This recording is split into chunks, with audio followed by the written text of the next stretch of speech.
សួស្តីទាំងអស់គ្នាវីដេអូនេះខ្ញុំមកនិយាយពីប្រព័ន្ធគ្រប់គ្រងរដ្ឋាភិបាលរបស់ប្រទេសកាណាដាប្រទេសកាណាដាគឺជាប្រទេសរាជាធិបតេយ្យអាស្រ័យរដ្ឋធម្មនុញ្ញ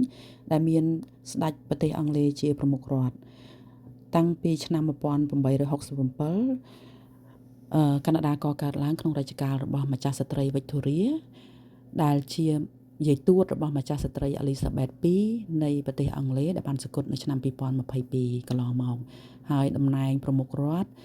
បានធ្លាក់មកលើកូនប្រុសជាស្ដេចឆាលទី3នៃប្រទេសអង់គ្លេសសប្តាហ៍ថ្ងៃស្ដេចជាប្រមុខរដ្ឋនេះគេឲ្យឈ្មោះថា Sovereign ហើយ Sovereign មិនមានវត្តមាននៅប្រទេសកាណាដាទេគឺយើងតែងតាអគ្គទេសាភិបាលដែលជា Governor General ជាតំណាងឲ្យប្រមុខរដ្ឋតំណាងឲ្យស្ដេចហើយប្រទេសកាណាដាចែកចេញជា3អំណាចគឺមានអំណាចប្រតិបត្តិអំណាចនីតិបញ្ញត្តិនិងអំណាចតុលាការវីដេអូក្រោយនឹងខ្ញុំនិយាយលម្អិតពីអំណាចទាំង3បាយបាយអរគុណ